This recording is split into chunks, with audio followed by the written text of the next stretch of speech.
Number 2، ازدواجی زندگی کے بارے میں، جہیز کے بارے میں ہمارے معاشرے میں آج تک کلیریفیکیشنز نہیں ہیں، کیونکہ فاطمہ الزہرا کو جو جہیز دیا گیا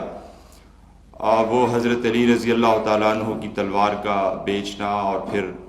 وہاں سے جہیز کے لیے کچھ رقم دے دینا، اور تو کچھ تو جہیز کے سلسلے میں میں چاہوں گا کہ آپ وضاحت کریں، ایلیبوریشن کریں کہ کیا جہیز دینا جائز ہے؟ جو لڑکی والا ہوتا ہے وہ ایک ٹرکوں کے ٹرک بھر کے جو ہے نا بیٹی کے ساتھ روانہ کر دیتا ہے۔ جہاں تک جہیز کا تعلق ہے، میرے نزدیک اسلام میں قطعاً جہیز کا کوئی تصور ہے ہی نہیں، اور آپ نے حضرت فاطمہ کا جو معاملہ بیان کیا وہ بھی آپ نے صحیح پورا بیان نہیں کیا ہے۔ اصل میں وہ مہر کی رقم تھی کہ جو زرہ اپنی بیچ کر یا گروی رکھ کر، حضور نے کہا تھا یا گروی رکھو یا بیچو، لیکن مہر تو دینا ہوگا۔ حضور نے اپنی طرف سے ایک پیسے کی کوئی شے نہیں دی ہے۔ وہ تو یہ ہے کہ جب آپ نے پوچھا کہ علی تمہارے پاس مہر دینے کے لیے کچھ ہے، انہوں نے کہا میرے پاس تو کچھ نہیں ہے۔ حضرت علی رضی اللہ تعالیٰ عنہ جو ہے وہ تو فقراء صحابہ میں سے تھے، درویش صحابہ، تو حضور نے فرمایا کہ مہر تو دینا ہے، تمہارے پاس وہ ایک زرہ ہوتی تھی، تو عرض کیا جی ہاں زرہ تو ہے۔ اب حضرت علی نے یہ سمجھا کہ زرہ تو جہاد کے لیے، قتال کے لیے ہے، یہ کوئی دولت تو نہیں ہے، لیکن آپ نے فرمایا جاؤ اس کو بیچو یا گروی رکھ کر قرض لو، تو مہر تو دینا ہوگا۔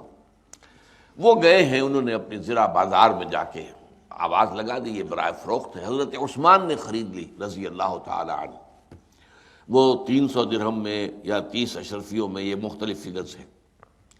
وہ لا کر حضور کے سامنے رکھ دیے۔ اس میں سے حضور نے کچھ جو ہے اندر بھیجا کہ دلہن کی تیاری کے لیے کوئی خوشبو وغیرہ یہ وہ چیزیں،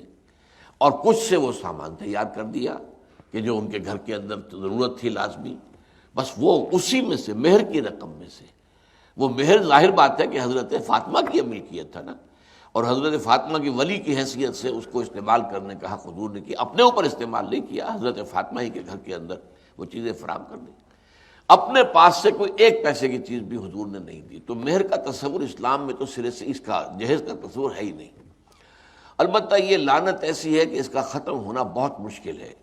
لہذا میں نے جو تحریک شروع کی تھی آج سے 3.5 صدی قبل، سن 73 کی بات کر رہا ہوں، 35 برس ہو گئے،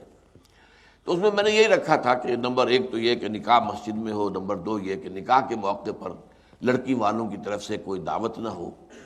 اور یہ کہ بارات کا تصور خود بخود ختم ہو گیا، لیکن یہ کہ جہیز کا معاملہ اول تو یہ کہ اللہ ہمت دے تو بالکل ختم کیا جائے، ورنہ کم سے کم یہ کیا جائے کہ اس کی کوئی نمائش نہ ہو، دکھایا نہ جائے۔